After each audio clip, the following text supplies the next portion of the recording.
You can't lock what belongs to everyone. That's what she screamed at me the moment I sealed the Marina gate, standing on my dock like she owned it, waving her arms as her uninvited guests scattered behind her. Tell me where you're watching from, because I need to know I'm not the only one dealing with this madness. The sign I hung yesterday, private access only, lay crushed in the gravel. Her crowd had moved kayaks onto my boat slips, set up folding chairs along the shoreline, and one of them was grilling on my dock. When I asked them to leave, they looked at her for permission, not me. That's when I realized this wasn't a misunderstanding. It was an attempted takeover. And today was the day it stopped. I'm Grayson Thorne, 42, architect by trade, widower for 3 years, and as of 6 months ago, the sole keeper of a piece of lakefront property my father spent 3 decades protecting.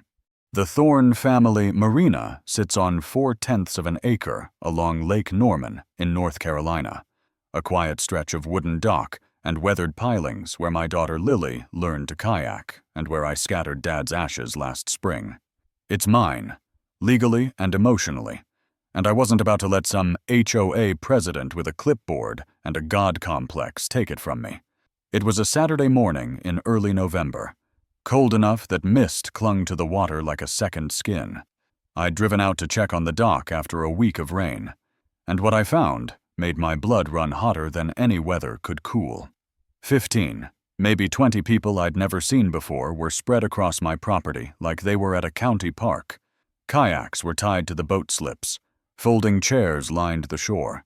A man in a Tar Heels cap stood on my dock, flipping burgers on a portable grill, grease dripping onto the planks Dad had sealed with his own hands.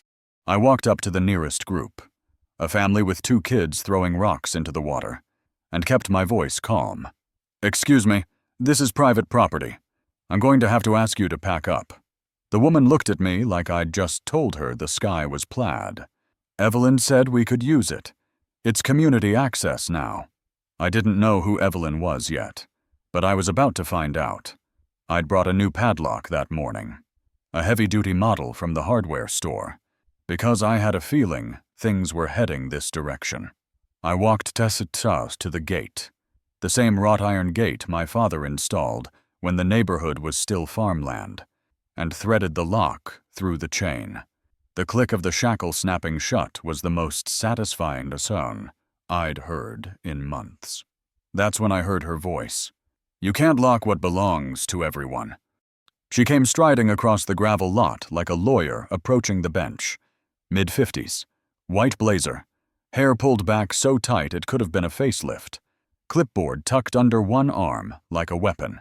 Evelyn Bradmore, HOA president, former civil attorney, and, according to the way she carried herself, the unelected queen of Lakeview Estates. She planted herself 3 feet from me, close enough that I could see the fury tightening the corners of her mouth. "This marina has been reclassified as common property under the updated HOA covenant. Mr. Thorne, you have no right to restrict access." I met her eyes and kept my voice level, though my hands were shaking. "My family bought this property in 1987. You don't have authority over private land." She smiled, the kind of smile a cat gives a mouse. "Your father may have believed that, but interpretations evolve. Covenants can be amended to reflect current community needs. I suggest you consult the updated bylaws, approved at last month's meeting." I told her I was never notified. She told me that all homeowners received email notification, and perhaps I should check my spam folder. Behind her, the crowd had gone quiet. Watching like this was dinner theater. A woman I recognized from the neighborhood, Mrs. Sullivan, shook her head slowly and muttered, "He's being selfish. We all live here." That stung more than Evelyn's smirk. These were my neighbors, people I'd waved to at the grocery store, and they were looking at me like I was the problem. I looked down at the sign I'd hung the day before, the one that read, "Private access only," in bold black letters. It was lying in the gravel, half buried, one corner bent where someone had stepped on it. My father made that sign 30 years ago, burned the letters into the wood himself, varnished it twice, and hung it on the gate with brass screws. Now it was trash under someone's boot. I didn't say another word to Evelyn. I turned, walked back to my truck, and drove away. But as I pulled out, I glanced in the rearview mirror and saw her standing at the gate, arms crossed, watching me leave, and she was smiling. That smile told me everything I needed to know. This wasn't a misunderstanding. This wasn't bureaucratic confusion. This was a plan. And I was the target. The security camera I'd installed 2 days earlier, the one tucked under the eave of the old boathouse, had captured every second of it. I didn't know what I was going to do with that footage yet, but I knew one thing for sure. This was only the beginning. Within 48 hours, I went from anonymous neighbor to community villain, and I never left my house. Evelyn Bradmore weaponized the internet with the efficiency of someone who'd been planning this for months. Sunday morning, I woke up to 17 notifications on my phone, all from the Lakeview Estates community group. Evelyn had posted a photo of the locked gate at 6 a.m., captioned with a paragraph that would have made a campaign manager proud. Concerned about a new resident blocking historical community access, Marina has been enjoyed by families for years. Suddenly, one individual decides rules don't apply. Thoughts. The post had 127 comments by the time I scrolled to the bottom. Most of them weren't thoughts. They were indictments. People I'd never met were calling me entitled, selfish, and an outsider with a superiority complex. Someone posted a photo from 3 summers ago, their kids in life jackets standing on my dock, smiling. The caption read, "Memories we can't make anymore, thanks to one man's ego." Another person shared a picture of their family loading kayaks at the Marina, claiming it had been a tradition since and 15.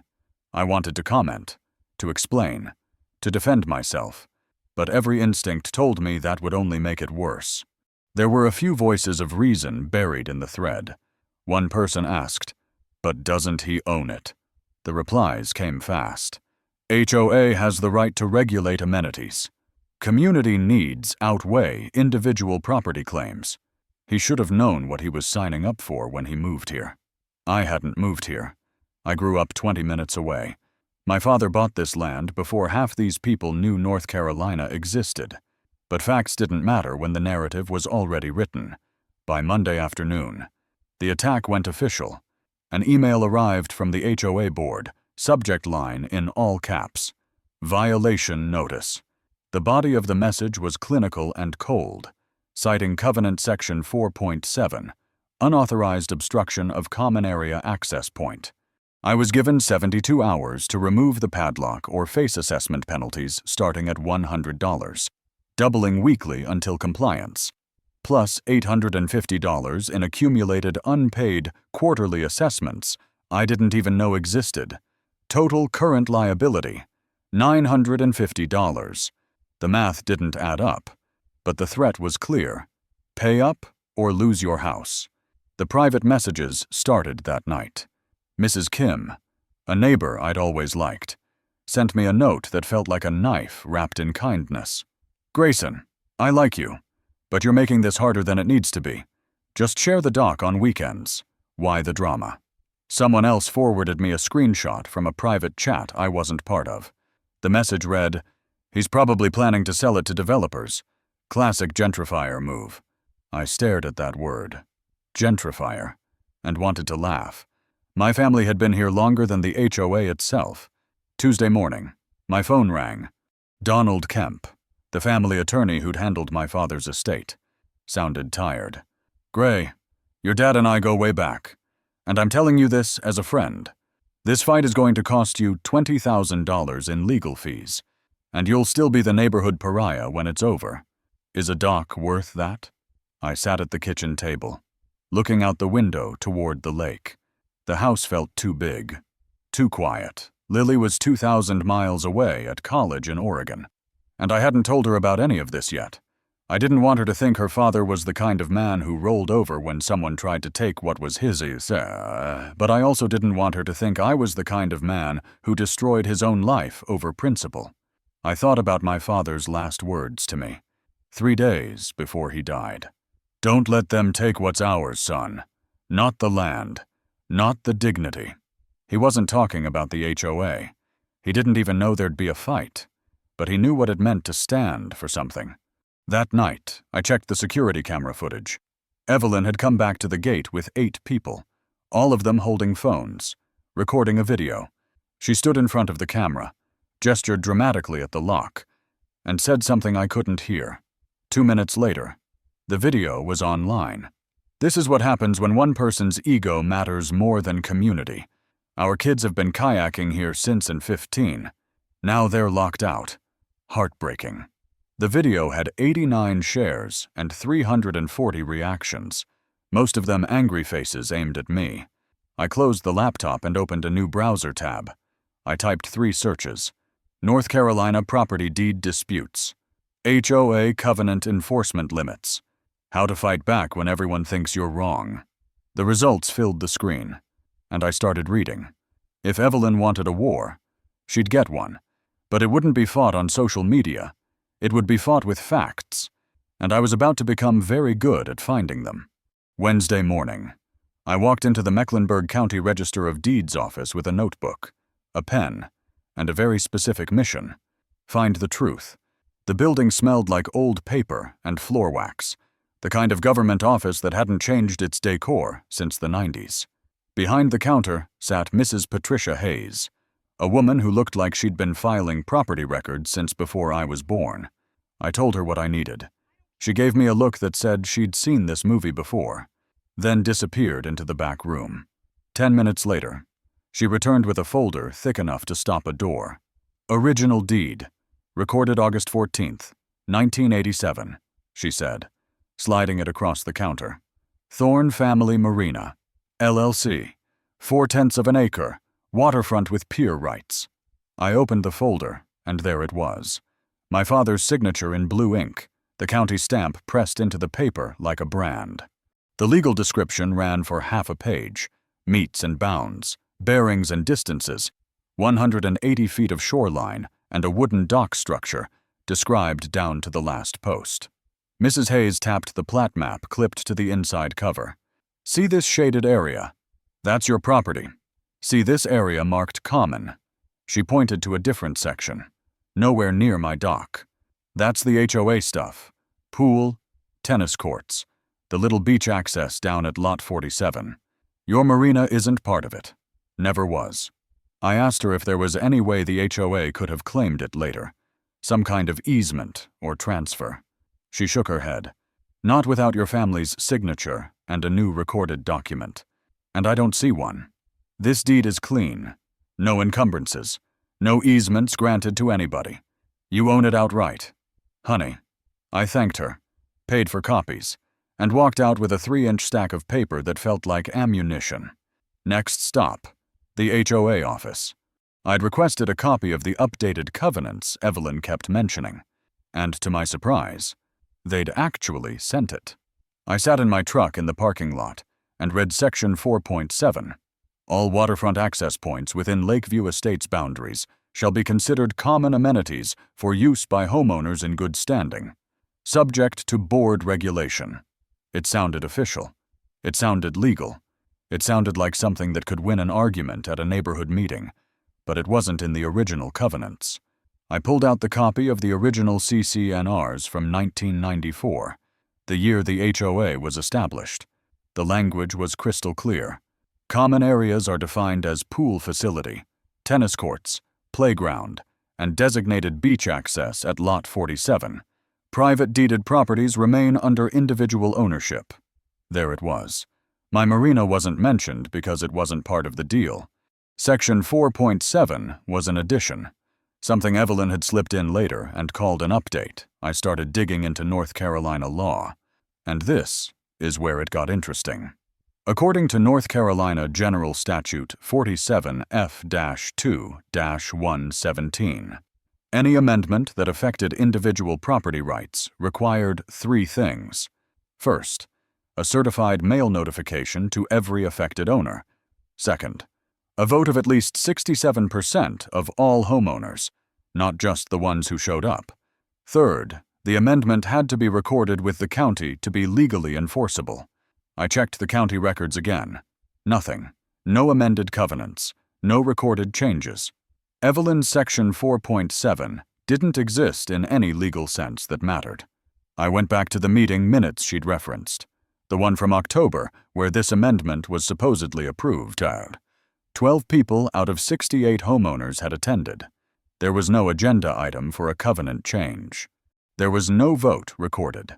At the bottom of the page, someone had typed unanimous approval next to 8 signatures. I didn't recognize most of the names, but I recognized the pattern. They were all people I'd seen standing with Evelyn at the gate. Friends, allies, possibly family. I sat back in my chair and stared at the pages spread across my kitchen table. Evelyn hadn't just bent the rules. She'd fabricated them. She'd created a fake amendment, held a fake vote, and presented it to the community as fact. The question that kept running through my mind was simple. Why would someone risk this much? Lie this blatantly? Unless they had something bigger to gain, a dock wasn't worth this kind of fraud. But a dock with lakefront access. A dock a developer might want for luxury boat slips. A dock worth 6 figures in the right deal. That was a different story. I picked up my phone and called Rebecca Ortiz, a real estate attorney a colleague had recommended. She answered on the second ring. I gave her the short version. Private property, fake covenants, possible fraud. She was quiet for a moment, then said, "How fast can you get me copies of everything?" I told her I'd scan and email them within the hour. She said, "Good, because if what you're telling me is true, we're not just filing a declaratory judgment action. We're looking at fraud, and that changes everything." I hung up, opened my laptop, and started scanning. The war had just shifted from emotional to legal, and I was finally playing on my terms. Thursday morning, I got an email from an address I didn't recognize. No subject line, just 6 words. "We need to talk. Coffee tomorrow. MR." I stared at it for a full minute, wondering if this was some kind of trap, but curiosity won. The next morning, at 7 a.m., I walked into Lakeside Roasters and found a man in his late 60s sitting in the back corner, hands wrapped around a mug like he was trying to warm something deeper than his fingers. Marcus Ryland introduced himself with a handshake that felt like an apology. He'd been on the HOA board until 2023, when he'd resigned for reasons he didn't specify at first. "I saw what Evelyn's doing to you," he said, keeping his voice low. Same playbook she used on the Hendersons 2 years ago. Pushed them out with fake violations, harassment, and daily notices until they sold cheaply and moved to Florida. Evelyn's niece bought their lot at half market value. He said it like he was confessing a sin he'd witnessed, but never stopped. I asked him why he was telling me this now. He slid a small USB drive across the table. "Because I kept copies before I resigned. HOA financials from the past 3 years. Look at the special assessment fees, the ones we collected for a litigation reserve fund. Then look at where the money actually went." I pocketed the drive and asked him what I'd find. He leaned back, exhaled slowly, and said, "Evelyn Bradmore has been using the HOA as her personal piggy bank. Her husband's cancer treatment wiped them out financially. She's been diverting funds into a company called Bradmore Consulting, LLC. It's registered to her husband, but it's been inactive for years. No services rendered. Just money in, nothing out." The numbers Marcus described were staggering. In 2022, the HOA collected $78,000 in special assessments. In 23, $45,000 was transferred to Bradmore Consulting for alleged legal services. In 24, another $52,000. I did the math in my head. Nearly $200,000. Gone. Marcus saw the look on my face and nodded. "And your Marina, there's a developer who wants to build luxury boat slips. Evelyn already has a deal in place. She gets a finder's fee of $200,000 if the sale goes through." I asked him how he knew all this. He told me Evelyn's assistant, Diane Torres, had quit last month and told him everything before she left town. Diane had been the one drafting fake meeting minutes, backdating documents, and forging signatures on Evelyn's orders. She couldn't live with it anymore, so she walked away. But she was terrified of Evelyn, terrified of retaliation, terrified of being blacklisted from every administrative job in Charlotte. Marcus said Diane would give a written affidavit, but only if we could protect her identity until the right moment. I thought back to what Evelyn had said at the gate. Documents change. Interpretations evolve. At the time, it sounded like a vague threat. Now it sounded like a confession. She'd been telling me exactly what she was doing, confident I'd never figure it out. I asked Marcus why he hadn't exposed this earlier. He looked down at his coffee and said, "Because I was scared. Evelyn has connections, power, the kind of social capital that can ruin you in a town like this. I told myself it wasn't my fight, but watching her do it to you, knowing I could stop it, and didn't, I can't live with that anymore." We talked strategy. The annual general meeting was 3 weeks away, the one time all homeowners were required to attend. If I could present the evidence publicly, in front of everyone, Evelyn wouldn't be able to spin it. The truth would be undeniable.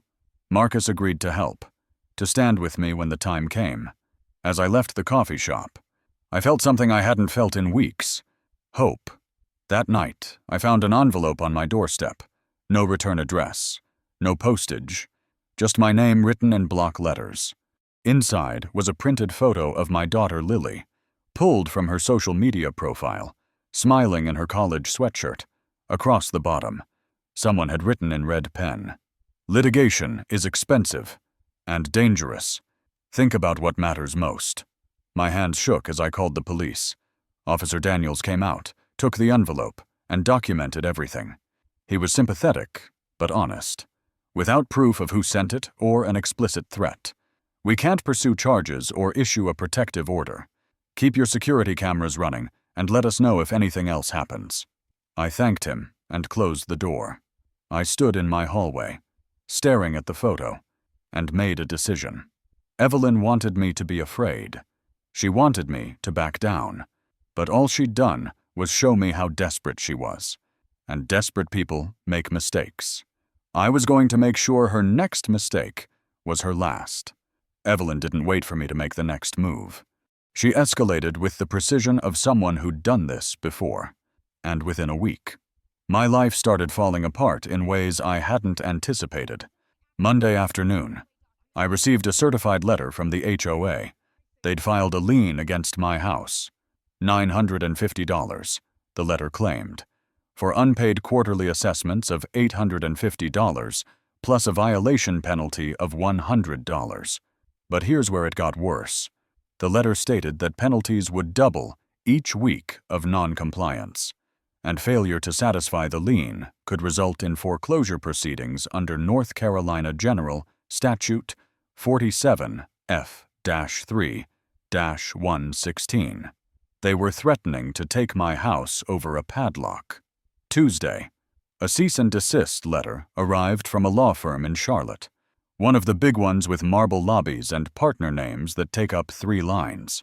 The letter accused me of interference with community amenities, defamation of the HOA board, and creating a hostile environment for residents.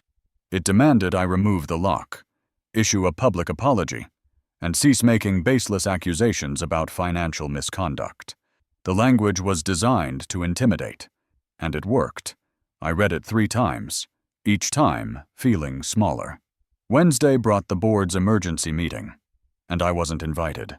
Marcus called me afterward, furious.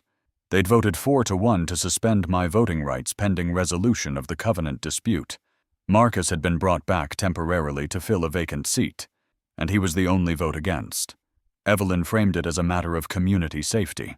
"We cannot allow a homeowner in active violation to influence decisions that affect the rest of us," she'd said. According to Marcus, the vote passed, and just like that, I lost my voice in my own neighborhood. The real damage, though, came from people. Thursday afternoon, my daughter Lily called from Oregon, and I could hear the tears before she even spoke. "Dad, people are messaging me. They're saying you're a selfish jerk who's ruining the neighborhood. My roommate's mom lives in Lakeview, and she asked if it's true you threatened the HOA president. I tried to explain, tried to give her the short version. But how do you condense fraud and corruption into a conversation with your 19-year-old daughter who just wants her father to be normal? I told her it would be okay, that I was handling it, and I could hear in her silence that she didn't believe me. Friday morning, I lost a client. Mrs. Chen, a woman I'd been designing a custom home for, called and said she was going in another direction. "My husband knows someone on your HOA board," she said, her voice apologetic but firm. "He mentioned there are concerns about your character, about how you handle conflict. We've decided to work with another firm." The project was worth $85,000, money I'd counted on to carry me through the next 6 months. I hung up and stared at my desk, at the blueprints I'd spent 40 hours perfecting, now worthless. Sunday. I went to church, the same church I'd attended for 10 years, where I'd served as an usher and helped organize the Christmas fundraiser. After the service, the deacon pulled me aside. "Grayson, the council met yesterday. We think it's best if you step back from your duties for a while, until this situation with the HOA is resolved. We need to avoid controversy." I nodded, shook his hand, and walked out. I sat in my truck in the parking lot and did the math. $12,000 in legal fees so far, $85,000 in lost income, $950 in a lien that would grow every week, immeasurable damage to my reputation, my relationships, my daughter's peace of mind. That night, at 2 a.m., I sat at my kitchen table with a calculator and a bottle of whiskey I hadn't opened. I drafted an email to Rebecca Ortiz. "Maybe we should settle. Offer to share the Marina on weekends. Rotate access. Whatever it takes to make this stop. I can't lose everything over a piece of wood and water." My finger hovered over the send button for a long time. Then I looked up and saw the photo on the wall. The one of my father and me, standing on the dock when I was 12. Both of us holding fishing rods. Both of us smiling. On the back of the frame, in my father's handwriting, it said, "Thorne men don't run. We stand." I deleted the email. Then I called Marcus. He answered on the 4th ring. Groggy. I told him about the accountant he'd mentioned, the one Evelyn had fired. "Can you get me his contact information?"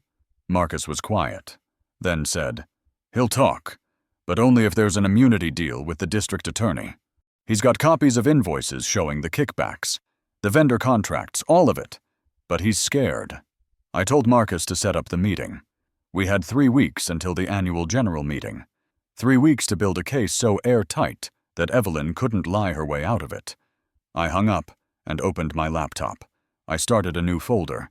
Evidence, board misconduct, criminal. I began organizing everything. Deeds, fake covenants, financial records, witness statements, North Carolina statutes. I worked until the sun came up, and when I finally closed the laptop, I felt something I hadn't felt in days. Control. Evelyn had taken everything she could from me. Now it was my turn to take something from her. The truth. And I was going to make sure everyone saw it. 7 days before the annual general meeting, I sat in Rebecca Ortiz's office with Marcus and a whiteboard covered in timelines, statutes, and strategy. Rebecca had transformed from a cautious attorney to a general preparing for battle. She drew a line down the center of the board and labeled one side objectives and the other obstacles. Under objectives, she listed 4 items. Expose the fraudulent covenant amendment. Present financial misconduct evidence. Call for an emergency vote to remove the board. Protect witnesses from retaliation. Under obstacles, she wrote 3 words that made my stomach tighten. Evelyn controls everything. Rebecca explained the challenge. Evelyn would control the meeting agenda, the microphone, and the room itself. She could call a point of order to shut down any discussion she didn't like. Most homeowners still believed her version of events, which meant we needed 51% of the people in that room to vote for an emergency removal. And right now, we didn't have close to that. North Carolina law gives any homeowner the right to speak during the homeowner forum portion of the meeting, Rebecca said, tapping her pen against the board. That's your window. Maybe 10 minutes before Evelyn tries to shut you down. You need to make every second count. I asked what happens if Evelyn refuses to let me speak. Rebecca leaned forward. You invoke your statutory right under 47F-3-108 to address fiduciary violations. If she still refuses, that's grounds for judicial intervention, and it makes her look terrible in front of everyone. But Grayson, I won't be the one confronting her. You will. I'll whisper cues, guide you, but you have to stay calm and in control. The moment you lose your temper, you lose the room. 5 days before the meeting, we met Diane Torres in a parking lot 30 minutes outside of town. She looked different than I'd imagined. Younger, maybe late 30s, with the kind of nervous energy that comes from carrying secrets too heavy to hold alone. She handed me a flash drive and a binder of original documents. Everything's here, she said, her voice barely steady. Emails where Evelyn told me to backdate meeting minutes. Text messages about the Marina developer and the $200,000 finder's fee. Spreadsheets showing every transfer to Bradmore Consulting. Her hands shook as she passed the binder across. I kept paper copies of everything she told me to delete. I asked if she'd be willing to appear at the meeting, to speak in person. Diane looked at Marcus, then back at me. I'm terrified. Evelyn has connections all over Charlotte. She could make sure I never work in this industry again. Marcus put a hand on her shoulder. Diane, if you don't speak up, she'll do this to someone else. You were brave enough to walk away. Now be brave enough to tell the truth. Diane closed her eyes, took a breath, and nodded. Okay, but I want my testimony recorded. I need proof I cooperated if there are legal consequences later. Rebecca promised to arrange it and to contact the district attorney about immunity. 3 days out. I rehearsed my presentation in Rebecca's conference room. I'd printed 60 copies of a 15-page evidence packet. Each packet had a side-by-side comparison of the original 1994 covenants and Evelyn's fabricated amendment. It included a table of financial transfers to Bradmore Consulting, a timeline of the harassment campaign against me, screenshots of the fake meeting minutes with forged signatures, a copy of my deed proving the Marina was private property. Rebecca played the role of Evelyn, interrupting me, calling me out of order, and trying to derail my presentation. Mr. Thorne, this is not the time for baseless accusations. I practiced staying calm, keeping my voice steady. Madam President, I'm exercising my statutory right to address fiduciary violations. Every homeowner deserves to see these documents. Marcus watched from the side and nodded. Good. Firm, but not aggressive. Don't let her bait you. That one day before the meeting, I sent an email to every homeowner in Lakeview Estates. I'd pulled the list from county property records. All 68 addresses. The subject line read, "Important financial information for tomorrow's meeting. Please read before attending." I attached a PDF of the evidence packet and copied Rebecca and Marcus. I blind copied a reporter from the Charlotte Observer, a woman named Jessica Wu, whom Marcus had contacted earlier in the week. Within an hour, Evelyn sent her own email to the entire HOA. Ignore fraudulent email from Grayson Thorne. Misinformation campaign designed to distract from his violations. That night, I checked the security footage one last time. Someone had approached the gate at 3 a.m., but left when they saw the camera. I didn't know if it was Evelyn or one of her allies, but it didn't matter anymore. I sat at my kitchen table with everything laid out in front of me.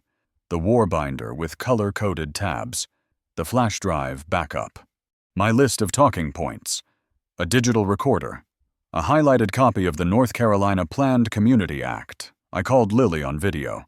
She asked if I was sure about this, if it was worth it. I told her what my father used to say. The only thing necessary for evil to triumph is for good men to do nothing. She smiled. I'm proud of you, Dad. At 11:47 p.m., I got a text from Rebecca. See you at 6:30 a.m. Bring everything. This is it.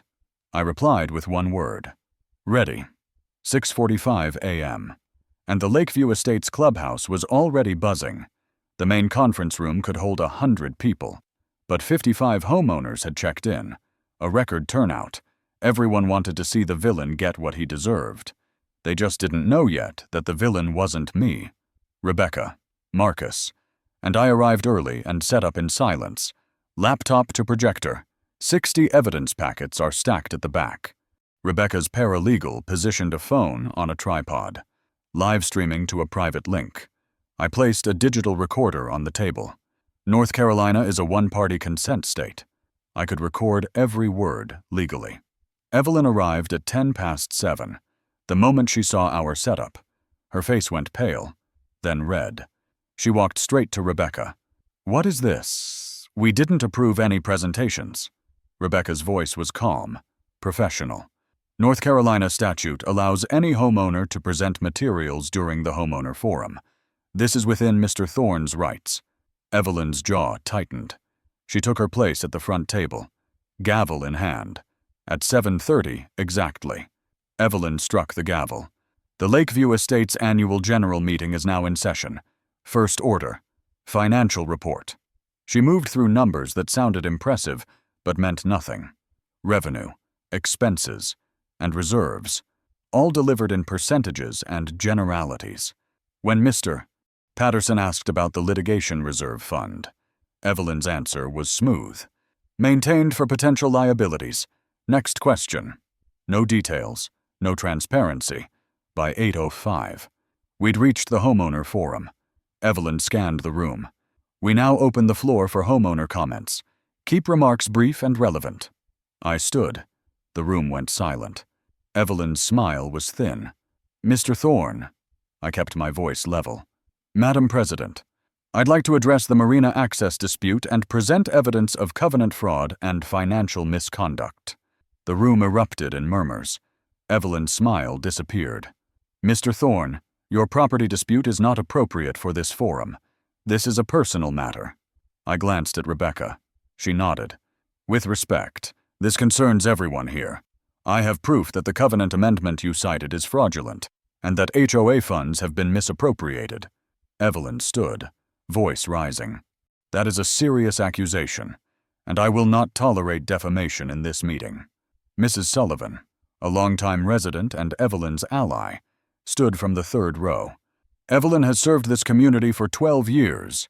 This is disrespectful. Mr. Harris, near the back, raised his hand. Let the man speak. I want to hear this. Rebecca whispered. Invoke the statute. Stay calm. I nodded. Madam President, I'm exercising my right under Statute 3-108 to address fiduciary violations. Every homeowner deserves to see these documents. Evelyn looked around, saw the phones recording, and saw the faces watching.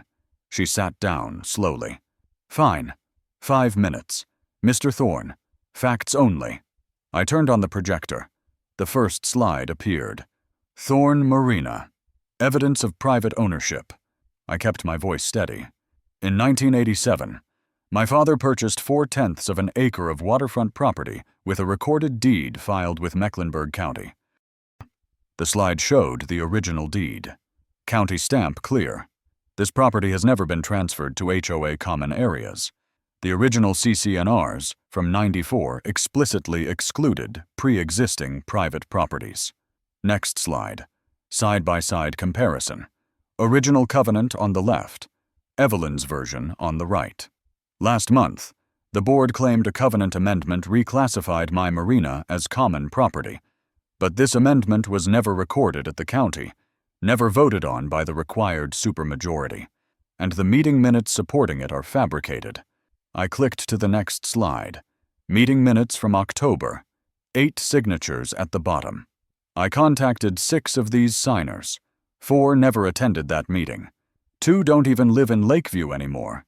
They moved in 23. Gasps, whispers, people turning toward Evelyn. I clicked to the next slide. But this isn't just about my property. It's about your money. Bank statements filled the screen. Transfers highlighted. Over 3 years, this HOA collected $175,000 in special assessments for a litigation reserve. Yet there have been no lawsuits. Where did that money go? Next slide. It was transferred to Bradmore Consulting, LLC, a company owned by President Bradmore's husband, a company that filed no annual reports and provided no documented services to this HOA. Evelyn shot to her feet. That is a lie. Bradmore Consulting provided legal consulting services. I stayed calm. Then where are the invoices? The service contracts I filed a records request. The board provided nothing. I moved to the final piece. I know this is difficult to believe, so I brought someone who witnessed it firsthand. Diane Torres stood from the back row. Half the room didn't recognize her. My name is Diane Torres. I was Mrs. Bradmore's assistant for 2 years. She instructed me to backdate meeting minutes, forge signatures, and delete emails. When I refused, she threatened to blacklist me from every administrative job in Charlotte. People were standing, shouting questions. Evelyn's face had gone white. This is ridiculous, Diane. You were fired for incompetence. You're lying for revenge. Diane held up a flash drive. I kept the emails, instructions to update the covenant, backdate documents, text messages about the Marina developer offering $200,000 if the deal went through. Rebecca plugged the drive into the laptop. An email from Evelyn appeared. Time-stamped. Undeniable. Diane, draft meeting minutes for October 12th showing a unanimous vote on the covenant update. Backdate to last month. Match previous signatures. Do not save in the shared drive. Complete silence. Then Mr. Patterson stood. Evelyn, is this true? Evelyn gripped the table edge. This is taken out of context. I was trying to protect this community. Mrs. Kim rose slowly. Did you or did you not forge our signatures? Evelyn's voice cracked. I was trying to protect us. Grayson Thorne is an outsider. He wants to sell that marina and destroy everything we've built. I stepped forward. You told me that morning at the gate. You can't lock what belongs to everyone. But Mrs. Bradmore, it doesn't belong to everyone. It belongs to my family. And you tried to steal it. The room recognized the callback. And something shifted. People weren't looking at me with suspicion anymore. They were looking at Evelyn with disgust. Marcus stood. I served on this board for 6 years. I resigned because I couldn't stomach what Evelyn was doing. The Hendersons, other families, same tactics, fake violations, harassment, all to take their property for personal gain. Mrs. Sullivan whispered to the woman beside her. My God, I believed her. Mrs. Kim's voice rang out. I move for an emergency vote to remove the entire board and order a full financial audit. The response was immediate. Second. Rebecca stood. Any emergency motion requires a majority of those present. We have 55 homeowners here. Evelyn tried one last time. You can't do this. There are procedures. Mr. Patterson cut her off. Madam President, sit down. Let's vote. The show of hands was overwhelming. 49 in favor, 3 against, 3 abstentions. The motion carried. Evelyn gathered her papers with shaking hands. She looked at me, voice barely a whisper. You've ruined me. I met her eyes. No, Evelyn, you did that yourself. She walked out, and the people who'd stood beside her for years turned away. Mrs. Kim approached me. I owe you an apology. I believed her lies. I shook her hand. Thank you. I just want my property back and everyone's money safe. Outside, Jessica Wu from the Charlotte Observer was interviewing Diane Torres. Rebecca leaned close. The DA is waiting. We have everything we need. Fraud, embezzlement, forgery. I nodded. Let's do it. Not for revenge, for accountability. I walked to my truck and looked back. The live stream had reached 280 viewers. The truth was out. There was no going back now, and I wouldn't have wanted it any other way. 2 weeks after the annual general meeting, Evelyn Bradmore stood in a Mecklenburg County courtroom and entered a plea. The district attorney had moved fast, and the evidence we'd provided left no room for negotiation. She was charged with 3 felonies. Embezzlement under North Carolina General Statute 14-90, a Class H felony, forgery of public records under 14-100, a Class 1 felony. Obtaining property by pretenses, also 14-100. Her attorney negotiated a plea deal that avoided prison, but carried consequences that would follow her for years. Evelyn pled guilty to embezzlement in exchange for the other charges being reduced. The sentence was 18 months of probation, 300 hours of community service, and full restitution of $175,000 to the HOA, to be paid from the sale of her home and retirement accounts. She was banned from serving in any HOA or nonprofit management position for 10 years. She resigned from every board and committee she'd ever held. The 2 other board members who'd participated in the vendor kickback scheme resigned quietly and repaid $23,000 in overcharges to avoid prosecution. Diane Torres received full immunity in exchange for her testimony. The HOA moved quickly to repair the damage. Marcus Ryland was elected interim president, and the first thing he did was commission a forensic audit. The results confirmed everything we'd presented. $175,000 was embezzled, all of it recovered through asset seizure. The bylaws were amended so that any financial transaction over $5,000 required approval from 2/3 of the board, plus an independent CPA review. Transparency became the foundation of every decision. My marina was officially recognized by the county as private property, immune to reclassification without my written consent. The lien for $950 was erased, declared invalid due to fraud.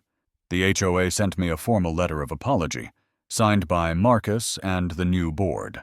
It didn't undo the damage, but it acknowledged the truth, and that mattered. 1 month after the meeting, I did something I didn't have to do. I organized a community kayak day at the marina, opening it to neighbors on weekend mornings by reservation, with a reasonable limit to protect the dock. Mrs. Kim came with her family, bringing homemade cookies. Mr. Patterson brought his grandkids, Mrs. Sullivan, who'd defended Evelyn so fiercely at the meeting, approached me quietly and said, "I'm sorry I didn't listen. She was very good at manipulation." I told her the truth. She exploited people's trust. That's not your fault. What matters is we all know the truth now. Mr. Patterson asked why I didn't sue Evelyn personally for defamation and harassment. I thought about it for a moment, then said, "Because I didn't want more drama. I wanted justice. And justice happened. Evelyn is facing legal consequences. I got my property back and my reputation. That's enough." He nodded, and I could see the respect in his eyes. I reinstalled the private access only sign my father made 30 years ago, the one that had been crushed in the gravel. But next to it, I added a smaller sign that read, "Thorne Family Marina, established 1987, open to neighbors by reservation. Respect, integrity, community." It wasn't required. It was a choice. I wanted to prove that defending your rights doesn't make you selfish. 2 months later, my business started to recover. Mrs. Chen, the client who'd canceled her project, called and apologized. "I read about the case in the paper. I'm sorry for canceling. We'd like to work with you again, and I'm referring 2 friends who need an architect." Lily called from Oregon, laughing. "Dad, my friends think you're a badass. The video from the meeting has 50,000 views online. They're calling you the HOA Slayer." I laughed. "I'm no slayer, just a man who stood up for what's right." 3 months later, on a quiet afternoon in late autumn, Lily came home for Thanksgiving break. We sat on the dock together, fishing rods in hand, watching the sun sink toward the water. She asked if I regretted fighting. I told her the truth. Not for a second. I learned that justice doesn't come by itself. You fight for it with truth, evidence, and courage. Not violence, not revenge. She leaned her head on my shoulder. "Grandpa would be proud of you." I looked out at the lake, at the water reflecting gold and orange. "I hope so. But more importantly, I want you to be proud. Because you're why I fought. So you'd know that no one can take what's ours if we stand for what's right." The sign that read Thorne Family Marina swayed gently in the wind. my father's legacy, my daughter's inheritance, and proof that, sometimes, the only thing necessary for good to triumph is for one person to refuse to stay silent. If this story reminded you that standing up for what's right still matters, don't let it end here. Subscribe to Gated Drama for more stories of ordinary people fighting injustice with evidence, courage, and the truth. Drop a comment below telling me which moment hit hardest. Your voice matters. Let's keep the conversation going.